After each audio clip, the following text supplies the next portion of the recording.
हरि ओम तत्सत्। श्रीमते रामचंद्राय नमः। यस्यामलं नृपसदस्सुयशोऽधुनापि गायन्त्यघघनमृषयो दिगिभेन्द्रपट्टम्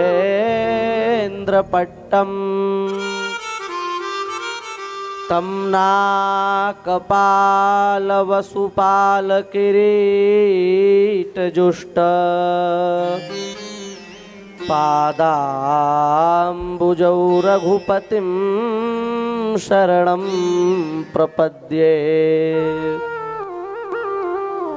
बागेश्वरं हनुमन्तं पूज्यं सन्न्यासिनं तथा श्रीधीरेन्द्रं शास्त्रिवर्यं च प्रणमामि पुनः पुनः। मान्याः मदान्याः सुरभारती सुरभितान्तःकरणाः श्रीमन्तः कीर्तिमन्तो विद्वांसो धिगतयाधा तथ्याः विदितवेदितव्याः इत्थं भूताः पदवाक्यप्रमाणपारावारपारिणाः अस्मदुपरि निरन्तरं स्नेहरसनिर्झरझरझरध्वनिध्वनितमाध्यमेन प्रवर्षणकराः येषां नवनवस्पन्दिनी नूतना चेतना शास्त्रस्यानन्तर्व्योम्नि निरर्गलं प्रधावति तथा भूताः हिंदू जनमानस प्राणभूताः श्री धैर्येन्द्र शास्त्रीवर्याः अस्माकं दक्षिणे वामे च विराजमानाः मान्यमान्याः मानसमर्मज्ञाः मानसविचक्षणाः मानसज्ञानपारावारपारावारिणाः विविध पुरस्कार पुरस्कृताः श्रीमन्तः कीर्तिमन्तः विद्वांसः सन्ताः ब्राह्मणाः वैष्णवाः वैष्णव्याश्च सर्वान् समुपस्थितान् भक्तवृन्दान् सन्तवृन्दान् ज्ञानवृद्धान् वयोवृद्धान् मुहुर्मुहुर् प्रणम्य किञ्चित् वच्मि साम्प्रतं तत्र भवन्तो भवन्तः श्रीमन्तः शृण्वन्तु। संस्कृत भाषा में इसलिए उद्बोधन किया जिससे भाषा का लोप न हो। अब हम शेष बात सबकी समझ में आए इसलिए हिंदी में कहेंगे। हम सबका परम सौभाग्य है कि हम सब लोगों को भारतवर्ष में बैठ कर के सत्संग श्रवण करने का और सत्संग कहने का सौभाग्य प्राप्त हो रहा है, क्योंकि हमें जो प्राप्त हो रहा है इसकी प्रशंसा देवता लोग भी करते हैं। श्रीमद् भागवत के पंचम स्कंध में देवता कह रहे हैं, अहो अमीषा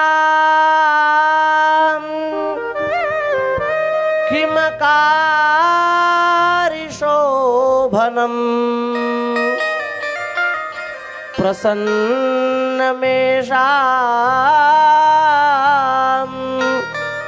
स्विदुतस्वयं हरेः यैर्जन्मलब्धं नृषु भारताजिरे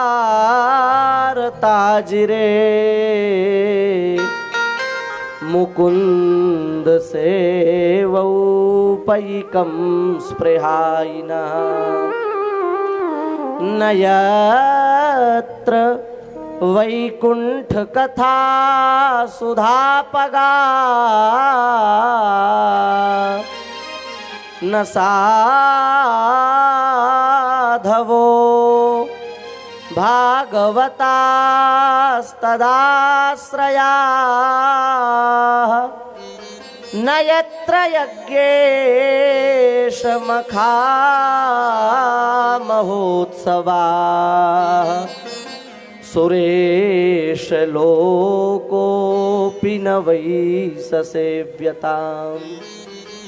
अरे जहाँ भगवान की मंगलमयी कथा श्रवण करने का सौभाग्य प्राप्त न होता हो, जहाँ भगवान के प्राण प्यारे अमलात्मा विमलात्मा तपपूतांतकरण अभक्ष वायु भक्ष कंद मूल फलाशी धृतनियम गौरवशाली महापुरुषों के दर्शन का सौभाग्य प्राप्त न होता हो, वह देवराज इंद्र का लोक ही क्यों न हो, ब्रह्मा जी का लोक ही क्यों न हो, और साक्षात स्वयं वैकुंठ ही क्यों न हो, पर हम उसका सेवन नहीं करेंगे। हम सेवन उसका करेंगे जहां भगवान की कथा सुनने का सौभाग्य प्राप्त होता हो। क्लेश कीला ललित लीला भगवत छुषक कौमुदी काल व्याल विषज्वाला ज्वलज बले शमनी परमानंदमयी अमृत वर्षणी, जो भगवान की कथा है वो कथा हमको जहाँ प्राप्त होगी हम वहाँ निवास करेंगे। हमको स्वर्ग की आवश्यकता नहीं, हमको वैकुंठ की आवश्यकता नहीं है। तो ऐसी यह भारतवर्ष, और उस भारतवर्ष में भी बुंदेलखंड की भूमि, जिस भूमि के विषय में बड़ा प्रसिद्ध दोहा है, इत बरहद उत सोनहद इत चंबल उत तोस, छत्रसाल से लड़न की रही न काहू होश। ऐसा अब व्याख्यान का समय नहीं है अधिक, इसलिए हमने केवल दोहा बोल दिया है। ऐसी जो पवित्र भूमि है उस भूमि पर बैठ करके हमको भगवान की कथा श्रवण करने का सौभाग्य प्राप्त हो रहा है। इस कथा की अत्यंत दिव्य महिमा है। गोस्वामी जी महाराज श्रीमद् रामचरितमानस में कह रहे हैं, भव सागर चह पार जो पावा, भव सागर चह पार जो पावा, राम कथा दृढ़ नावा, राम कथा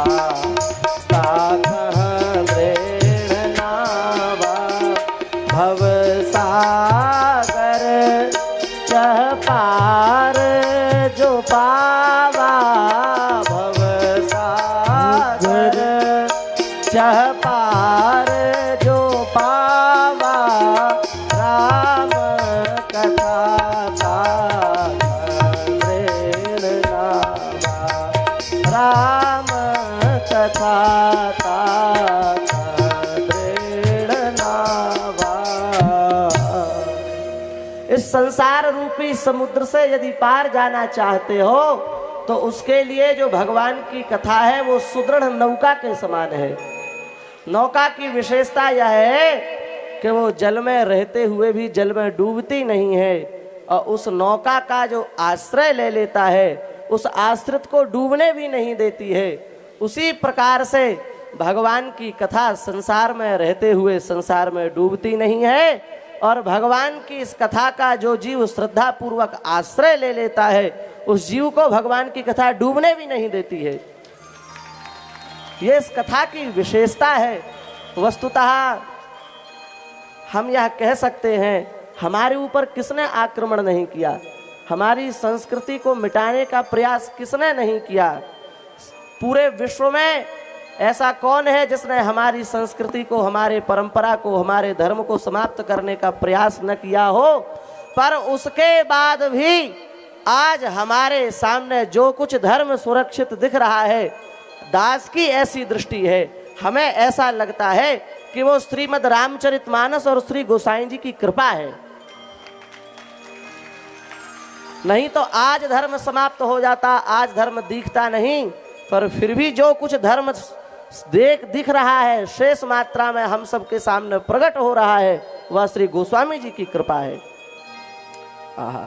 श्रीमद् रामचरितमानस का प्रत्येक प्रसंग आज के समय में अत्यावश्यक है।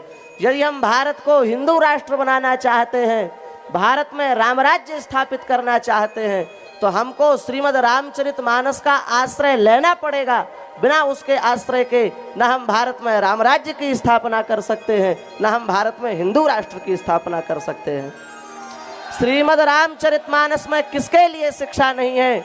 भाई के लिए शिक्षा नहीं है क्या? या पत्नी के लिए शिक्षा नहीं है? या शिष्य के लिए शिक्षा नहीं? सबके लिए शिक्षा है। आज थोड़ी सी संपत्ति को लेकर के भाई भाई में बंटवारा हो जाता है, अलग हो जाते हैं। पर लक्ष्मण जी को देखिए, जब लक्ष्मण जी को सूचना मिली है कि राम जी को वनवास हो रहा है, अत्यंत व्याकुल हो गए, अधीर होकर के राम जी के सन्मुख खड़े हो गए, कुछ कह नहीं पा रहे हैं। राम जी ने कहा लक्ष्मण बोलो। लक्ष्मण जी क्रोध में भर गए और बोले कि हम क्या बोलें, यदि हम बड़े भाई होते और आप छोटे भाई होते तब हम बोलते और आदेश देते कि आप राज्य सिंहासन पर बैठो, राजा और प्रजा दोनों को हम संभाल लेंगे। यदि हम बड़े होते तो हम आपको ये आदेश देते, पर अब हम छोटे हैं इसलिए कुछ कह नहीं सकते हैं। लेकिन हे रघुनाथ जी, हमारी आपके चरण कमलों में प्रार्थना है। क्या प्रार्थना है? यदि आप वन जाने का संकल्प कर चुके हैं, आपने यह निश्चय कर लिया है कि हमको वन जाना है, तो हमारी प्रार्थना हमें भी लेते चलो साथ में। राम जी ने कहा लक्ष्मण, पिताजी इस घोर संकट की अवस्था में हैं, भरत शत्रुघ्न इस समय ननिहाल में हैं, माताओं की स्थिति भी ठीक नहीं है, क्या ऐसी स्थिति में तुम्हारा हमारे साथ जाना उचित है? लक्ष्मण जी महाराज ने वहां क्या कहा?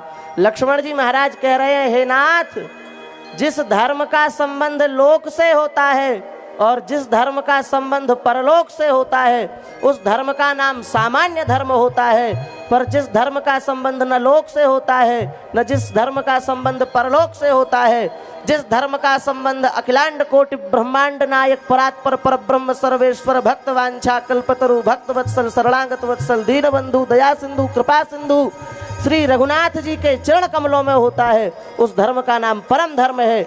और उस परम धर्म का हमने आश्रय लिया है, इसलिए अब हमसे आप सामान्य धर्म की बात मत करें।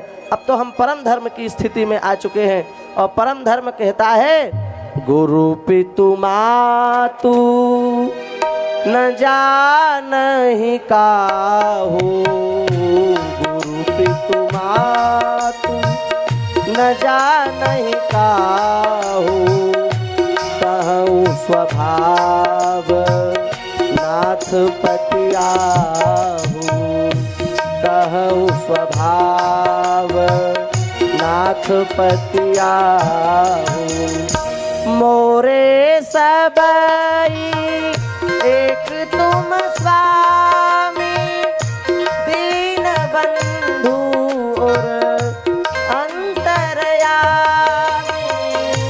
दीन बंधु और अंतरयामी, मोरे सबई एक तुम स्वामी। आप ही हमारे पिता हैं, आप ही हमारी माता हैं, आप ही हमारे गुरु हैं। अब आपका आदेश ही हमारे लिए सर्वमान्य आदेश है। अब आप हमें वन जाने की आज्ञा प्रदान करें।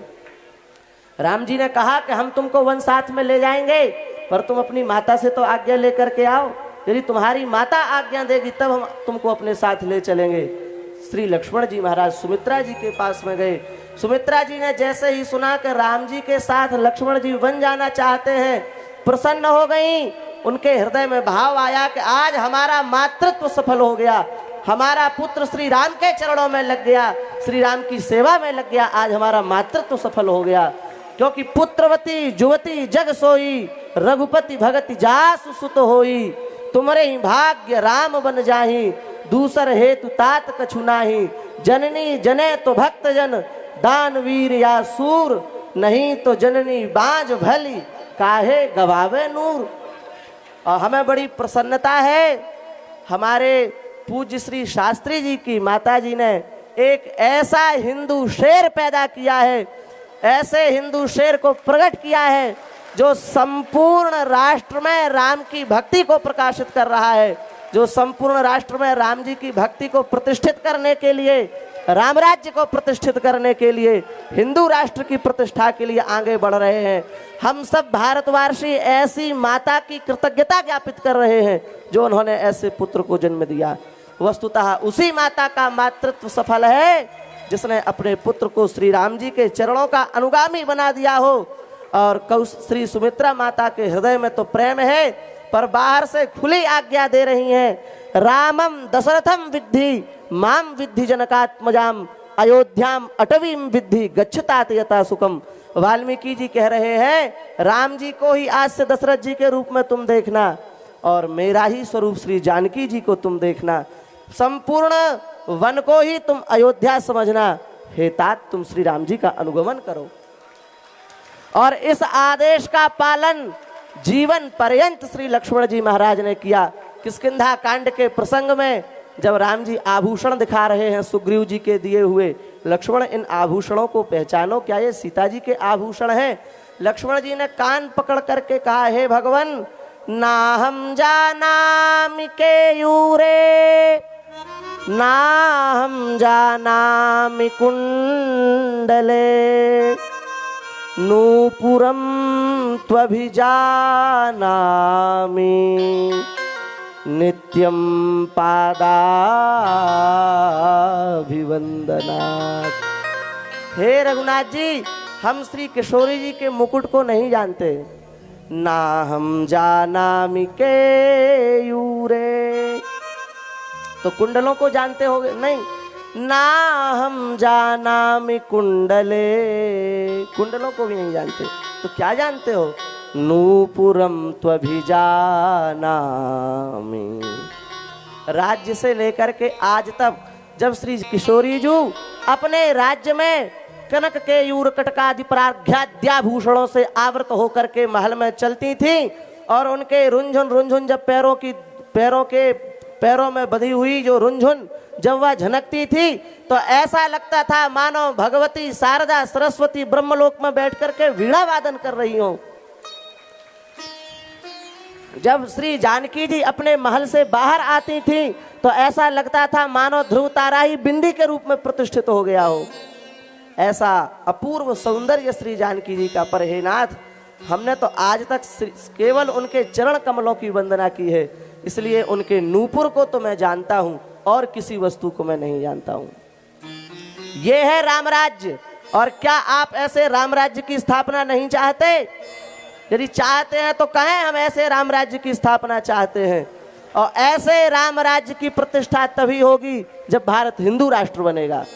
हिंदू राष्ट्र किसी एक व्यक्ति विशेष का राष्ट्र नहीं है, अपितु ऐसी मान्यताओं का राष्ट्र है जिस मान्यता में सर्वे भवन्तु सुखिनः का भाव सिखाया जाता है, जिस मान्यता में सर्वे सन्तु निरामयः का भाव सिखाया जाता है, जिस शास्त्र में कहा जाता है, जिस धर्म में कहा जाता है, सब भ्रातरो वयम, अथर्ववेद में लिखा है, हम सब भाई भाई हैं। को ज्येष्ठा को कनिष्ठा, कौन बड़ा है कौन छोटा है, भ्रातरो वयम, हम सब भाई भाई हैं। ऐसे धर्म का नाम सनातन धर्म है। ऐसे धर्म की स्थापना का नाम सनातन धर्म की स्थापना है। और सनातनस्त्वम पुरुषो मतो में श्रीमद् भगवत गीता के 11वें अध्याय का 18वें श्लोक की पंक्ति, सनातनस्त्वम पुरुषो मतो में। हे अर्जुन, तू और मैं दोनों सनातन हूँ। इसका मतलब संपूर्ण चराचर जगत की जितनी आत्माएं हैं वे सनातन हैं, और उन आत्माओं के द्वारा प्राप्तव्य जो परब्रह्म है वह भी सनातन है। और जब प्राप्तव्य भी सनातन है, प्राप्ति करने वाला भी सनातन है, तो प्राप्ति और प्राप्तव्य के मध्य में जो मार्ग है, वह जो धर्म है, वह भी सनातन धर्म है। इस दृष्टि से संपूर्ण विश्व में सनातन धर्म की प्रतिष्ठा है।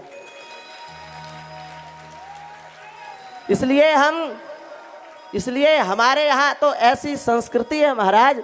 जनक जी ने जो बात कही है उपनिषदों में, वो बात आज का कोई राजा नहीं कह सकता। जनक जी महाराज कह रहे हैं, नमेस तेनो जनपदे, मेरे राज्य में एक भी चोर नहीं है, न कदरयाम न मद्यपी, मेरे यहाँ कोई झूठ बोलने वाला नहीं है, मेरे यहाँ कोई शराबी नहीं है। और जब व्यभिचारी पुरुष ही नहीं है तो व्यभिचारी स्त्री की तो बात ही दूर जाने दो। इसका मतलब आप विचार करो कैसा उत्तम उनका राज्य होगा। न उनके राज्य में कोई भूखमरी का शिकार है, न उनके राज्य में कोई बेरोजगार है, न उनके राज्य में कोई मांस मद्य का भक्षण करने वाला है, न उनके राज्य में कोई अपप्रलाप करने वाला है। क्या आज का कोई राजा ये बात कह सकता है? यदि आपको ये बात कहलवानी हो तो उसका एकमात्र उपाय है, भारत हिंदू राष्ट्र घोषित हो। हिंदू राष्ट्र घोषित होगा तो ये सब हो जाएगा। क्योंकि धर्म की स्थापना जब तक नहीं होगी, राष्ट्र की स्थापना जब तक नहीं होगी, तब तक ऐसी बातों का प्रकाश होने वाला नहीं। आज से मात्र 200 वर्ष पहले जब यहाँ पर थॉमस वेब मैकॉले नाम का अंग्रेज आया उस अंग्रेज ने यहाँ पर कई वर्षों तक भ्रमण किया और भ्रमण करके जब वह लंदन गया और लंदन में जाकर के उसने जब रिपोर्ट दी तो उस रिपोर्ट में वो कहता है, I have travel length and breadth of in this country India but I have never seen a person who is a beggar and who is a thief of in this country India. मैंने संपूर्ण भारतवर्ष का पूरब से लेकर पश्चिम, उत्तर से लेकर दक्षिण भ्रमण किया, परंतु संपूर्ण भारतवर्ष में मुझे एक व्यक्ति ऐसा नहीं मिला जो चोर हो और जो भुखमरी का शिकार हो। मात्र आज से 200 वर्ष पहले। क्या कारण हो सकता है इसका? इसका और दूसरा कोई कारण नहीं है। उस समय भारतवर्ष में हिंदू राष्ट्र था, उस समय भारतवासी हिंदू मान्यता परंपराओं के अनुसार जीवन जीते थे, इसलिए उस समय इतने उन्नति के शिखर पर भारतवर्ष था। हम पुनः कह रहे हैं, उसी उन्नति को यदि हमें प्राप्त करना हो तो भारत को हिंदू राष्ट्र घोषित करना पड़ेगा। और सबसे अंतिम बात हम कह रहे हैं, जननी जन्मभूमिश्च स्वर्गादपि गरीयसी। जब भगवान लंका पर विजय प्राप्त कर चुके, विभीषण जी ने कहा कि हे भगवान, अब तो लंका आपकी ही है, आप चाहें तो कुछ दिन यहाँ और निवास कर सकते हैं, ये आपका घर है। राम जी ने कहा, घर तो हमारा है, पर हे विभीषण, तुम्हारे सोने की लंका मेरे अयोध्या के सामने मिट्टी के बराबर है। हम अपनी माटी के प्रशंसक हो, हम जहां देश दुनिया में जाएं अपनी माटी का नाम करें। आज 2 करोड़ एनआरए, 2 करोड़ इंजीनियर महाराज विदेश चले गए, यदि उनको जननी जन्मभूमिश्च स्वर्गादपि गरीयसी ये बात सिखाई जाती तो वो जाते वहां?